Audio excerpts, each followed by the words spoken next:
All right, we're back, and in this section we're going to be looking at the equations of planes in three-dimensional space. So we've got a number of different questions to kind of highlight some ideas here. This is a lot of geometry that we're going to be looking at again in this.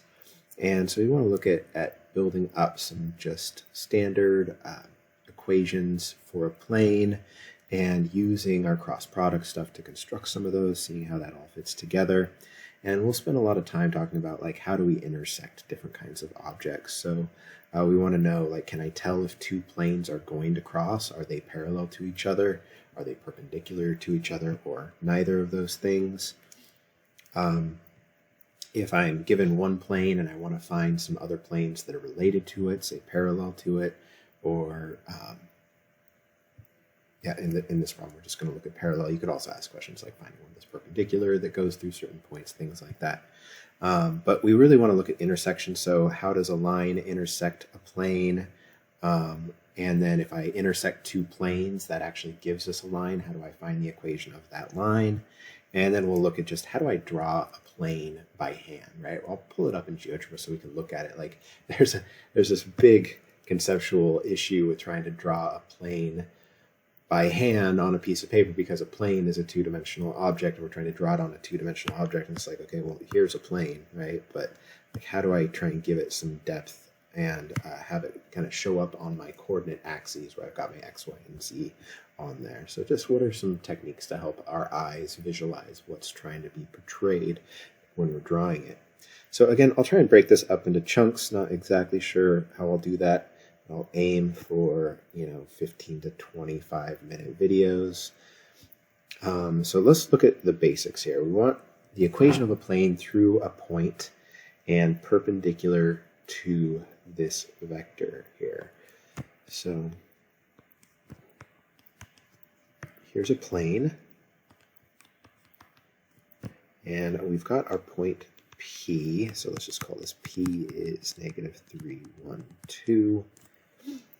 And we want our plane to be perpendicular to -2, -1, 3. So let's just draw this. I'm going to call this N. This is for a normal vector. A normal vector. So normal is used in a lot of different ways in math. In this context, a normal vector is a vector that is perpendicular to a plane that's being discussed. So it doesn't have to be a unit vector here.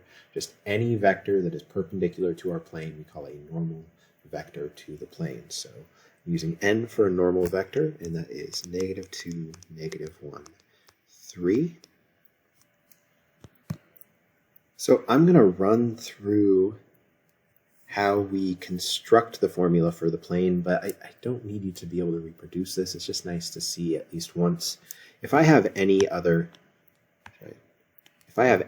point on our plane, let's call this point Q, and Q is some point X, Y, Z, and it's just where X, Y, Z is any point, any arbitrary point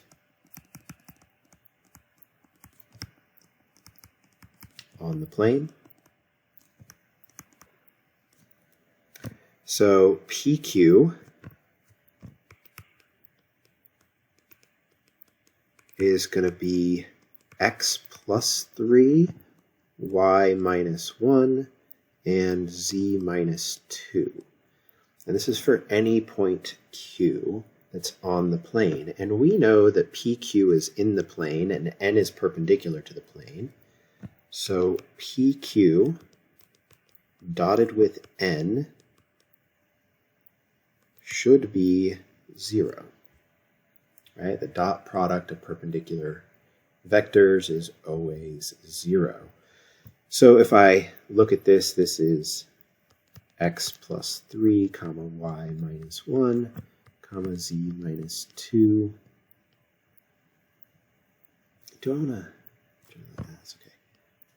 And then N is -2, -1, 3, and this should all equal 0. So if we dot these together, then we get -2x minus 6, and then we get minus y plus 1 and plus 3z minus 6 all equals 0. So I'm just multiplying the x components, adding the multiplication of the y components, adding the multiplication of the z components.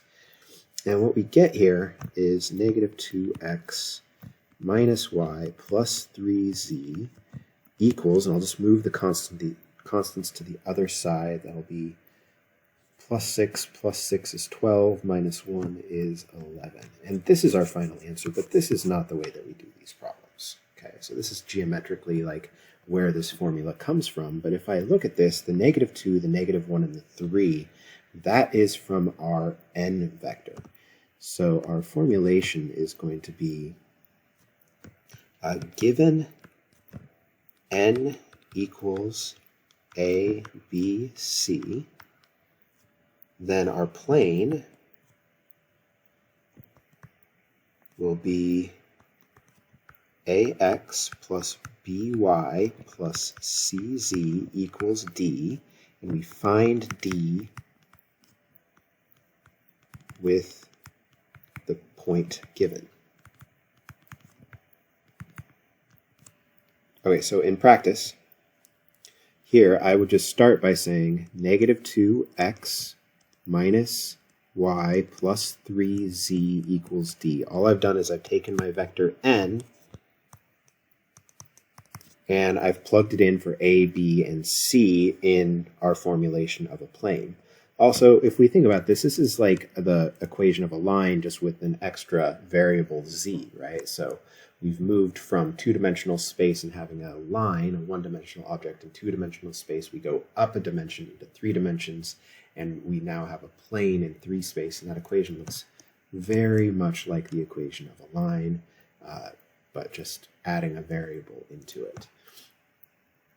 Now, how do we find d? What I'm going to do is I'm going to plug in the point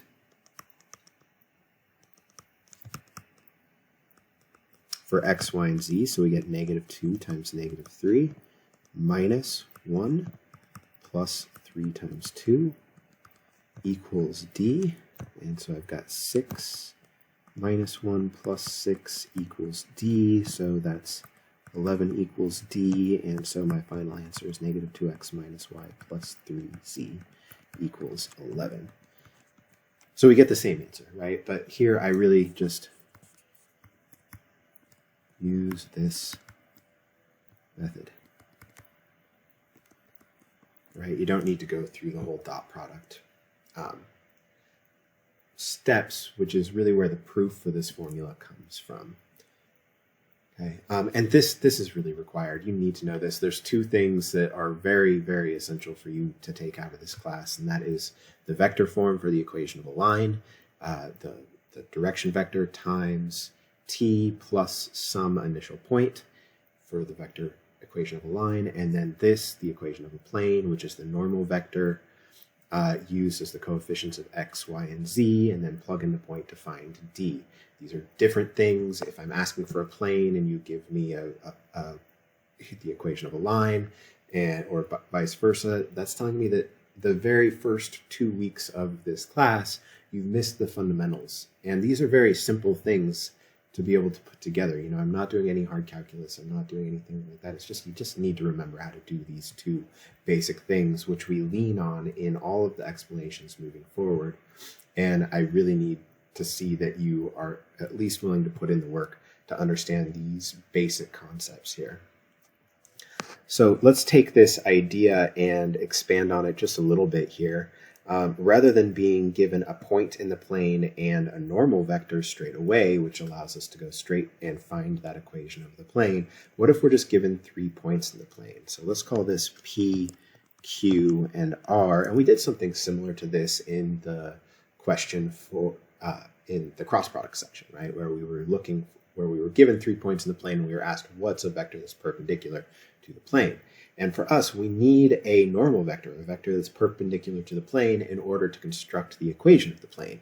So we'll go through that same process here. If this is P, Q, and R, and it doesn't really matter where I put them as long as I start with 1 point and have vectors point at the other 2 points. Here's PQ, and here's PR. PQ is the way that I've ordered things is 0 to 1 in the x direction is 1, 1 to 0 in the y direction is -1, and 1 to 1 in the z direction is 0. In the PR direction, we've got 1 in the x direction, 0 in the y direction, -1 in the z direction. So our normal vector is going to be PQ crossed with PR. We could also use switching those around because as long as I want a normal vector, there's lots of normal vectors. Any vector that's perpendicular to the plane, so you can stretch or shrink a vector or have it point in the opposite direction, and it's still a normal vector. So this gives us a normal vector. PQ is 1, -1, 0. PR is 1, 0, -1. And so from this we'll get a 1 minus 0 is 1. And we'll get a -1 minus 0 is -1, but change the sign as a +1. And then 0 plus 1 is 1. So that's nice. And I don't need to make that a unit vector. This is really a very nice form for a normal vector here. So we're going to have 1x plus 1y plus 1z equals some number d. And to get d, I pick any of these points. It shouldn't matter which one. They should all give us the same number d. If you plug in 2 points and they don't give you the same number, then you haven't found your a, b, and c, your normal vector, correctly. So if I plug in p or q or r, I'll just go with the first one. I'm going to get 1 times 0 plus 1 times 1 plus 1 times 1 equals d. So 2 equals d. And our final answer, I'm not done yet. Our goal is not to find d. It's to state the equation of the plane. X plus y plus z equals 2 is our final answer here.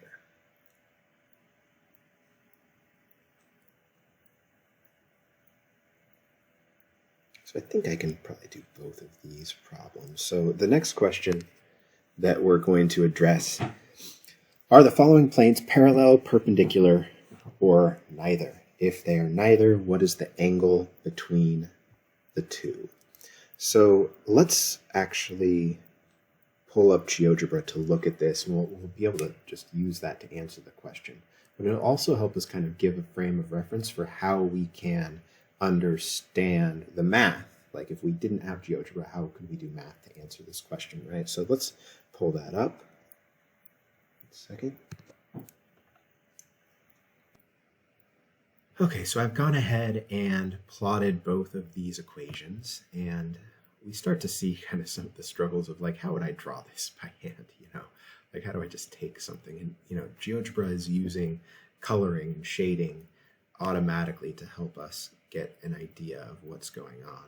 But the trick is this. If I look at these down along this angle, we can see that these are not parallel perpendicular, right? These are neither parallel nor perpendicular. They're definitely crossing, and they don't seem to be at right angles to each other because that does not look like a perfect plus sign. It looks like an X with, you know, different angles.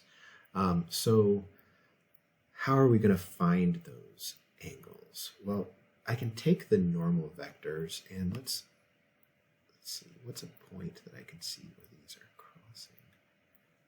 That's easy. It looks like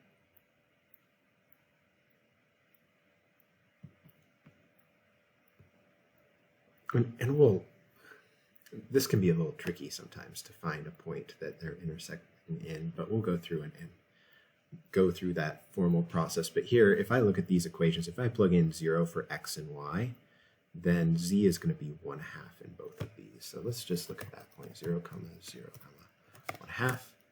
And that point A is on that line of intersection between these two planes, okay? And I'm going to start with this point, and I'm going to plot the normal vectors off of this point. So I'm going to say vector, let's say n equals vector, and let's look at the syntax here. Vector, we want a start point and an end point. So our start point is going to be A, and our end point is going to be A plus, and my first normal vector, oh, I want to call this N1, A plus, and that first normal vector we know is 1, 2, 2. So I'm just pulling that straight off of this first equation, 1x plus 2y plus 2z equals 1. The coefficients a, b, and c are 1, 2, and 2. That is the normal vector. But I want it to start from that first point A. And if I look at my screen, we can see that that vector is at a right angle to this plane. No matter how I rotate things, it stays at 90 degrees, right? So that's my first normal vector coming off that point. And my second normal vector is going to be vector, same idea, starting at point A, and then it's ending at that point A plus the normal vector 2, negative 1, 2. And so this vector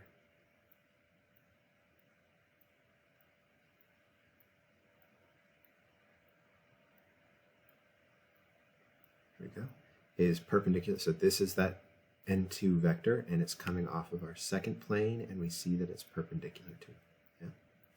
Now, if we look straight down the edge here, these two normal vectors are simply a rotation of this angle here by 90 degrees, right? If this plane, if I go 90 degrees to it, I'm over here, and this plane 90 degrees to it is over here. So I'm taking this angle, which is the angle we want. This is the angle between those two planes is equal to the angle between the normal vectors. So that's what we can do here. We know how to find the angle between two vectors, and so we can just use the normal vectors from the planes in order to answer this question.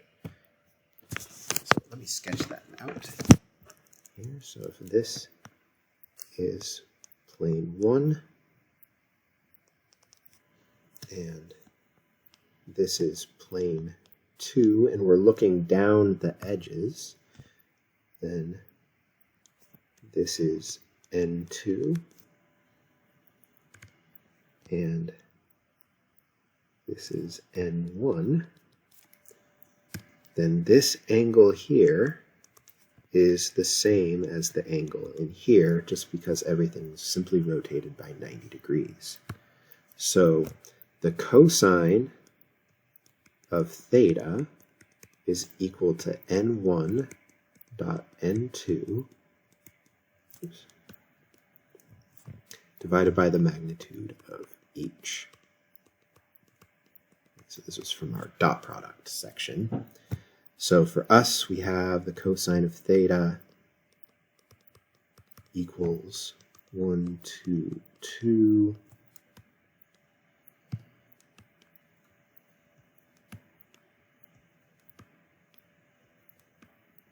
Come on. 1, 2, 2 dotted with 2, negative 1, 2. All over the square root of, both of these have a square root of 9. So cosine of theta equals 2 minus 2 plus 4 over 3 times 3 is 9. So theta equals the cosine inverse of 4 over 9. And I can just pull up GeoGebra and say cosine, let's say arc cosine of 4 over 9. And so that's 63.61 degrees. Should be able to change. I'm sure I can change that to radians, but I am not worried about it right now. 63.61 degrees.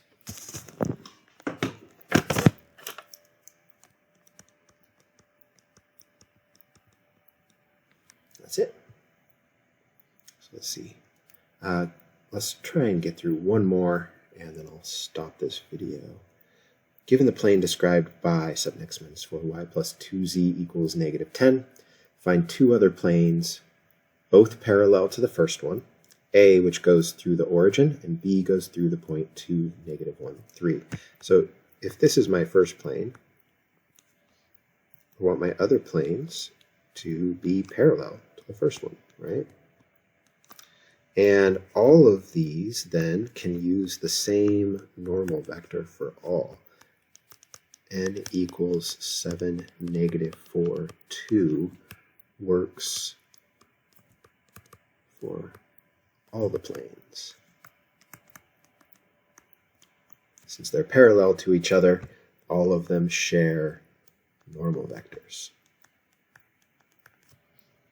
So let's do part A. And if you think you know how to do this, I really recommend just pausing the video and doing it on your own and then just fast forwarding to where you see the answers.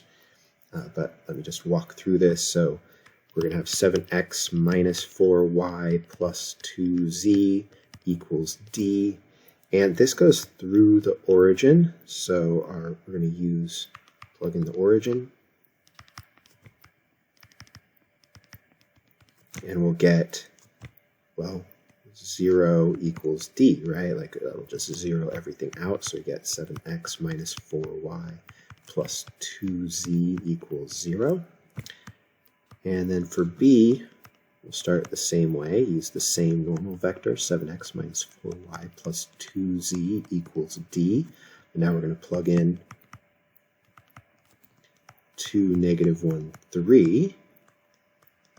And here we'll get 14 plus 4 plus 6 equals d, or d is 24.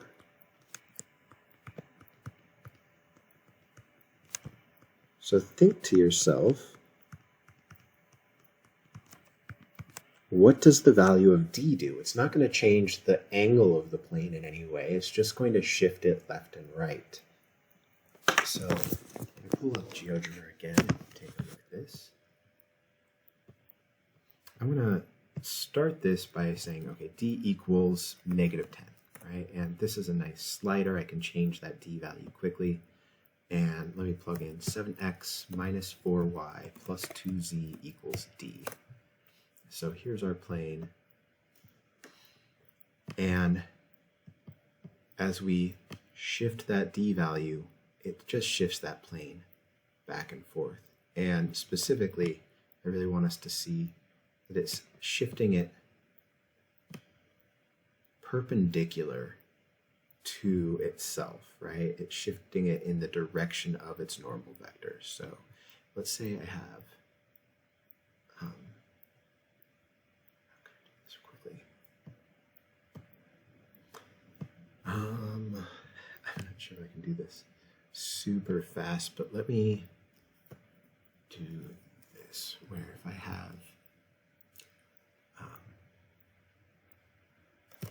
a curve,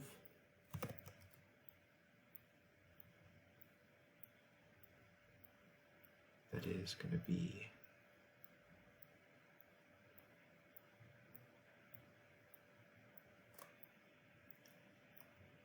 seven in the x direction plus some initial value. Let's state, okay, if d is 0,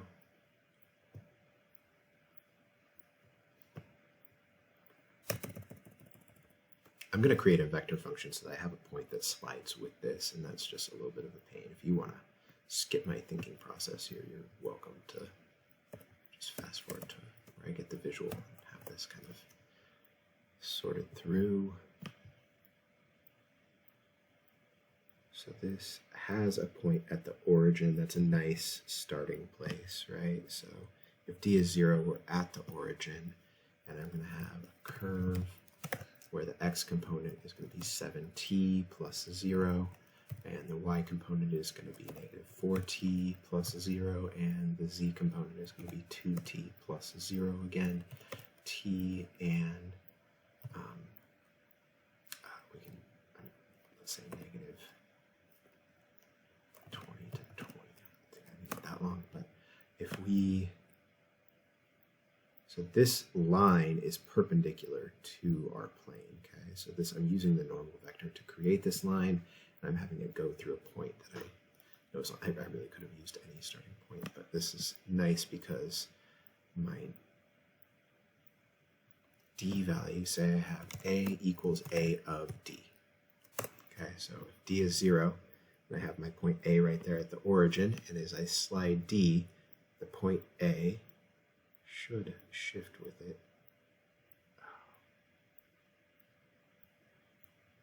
Oh, it's shifting too fast. Oh, because my D is scaling at a different rate, at a different speed than the plane is moving. So A is moving in the same direction as the plane, but at a different speed. Okay, that's becoming more problematic than I was hoping. How can we...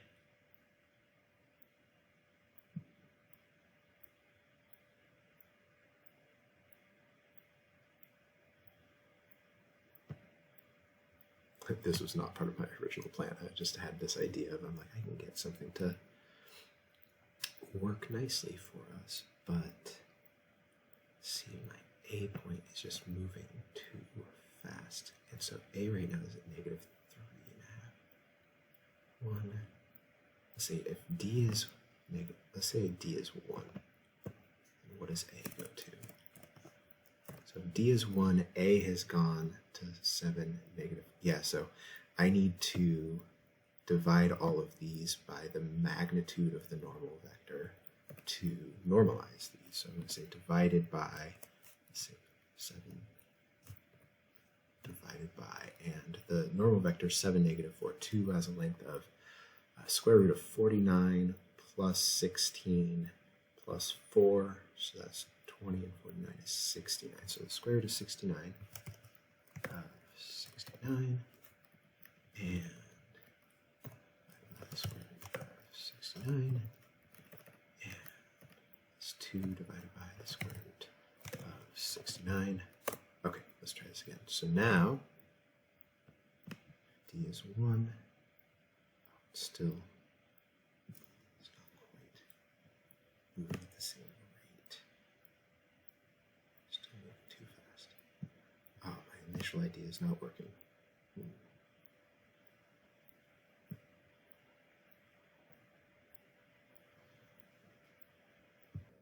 Okay, so I'm not scaling it properly still, so I have an idea for how I need to scale this, because it's not just normalizing the length here.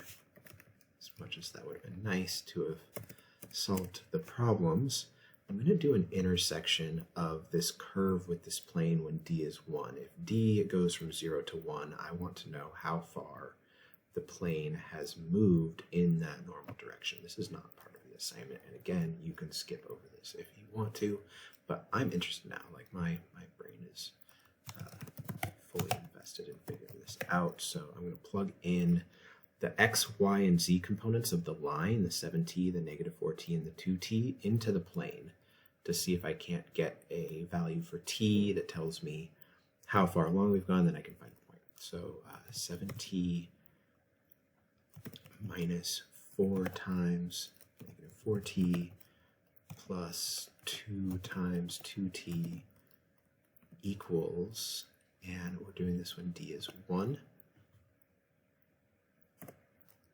And that's t equals 1 over 69. It's 1/69. So do I just need to divide this by, instead of using the square root of 69, do I just do this?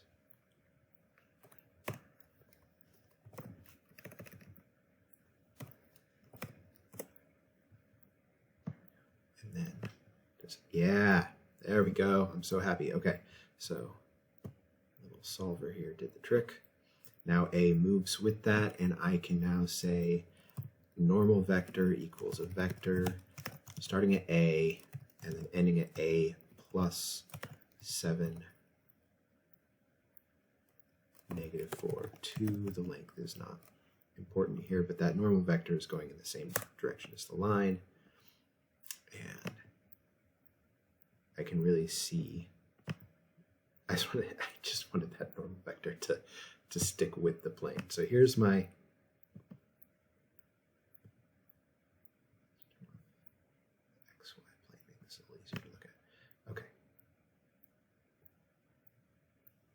here's my plane with this normal vector, and I can see that it moves in the direction of the normal vector as I move d, which was the whole point of this, and I think I probably showed that early on, but there we go. The whole thing works like I wanted it to. This video is way longer than I meant it to be. Sorry. Thanks if you stuck with me on that. Let's call it good, and I'll pull up the second half of this lecture in the next video.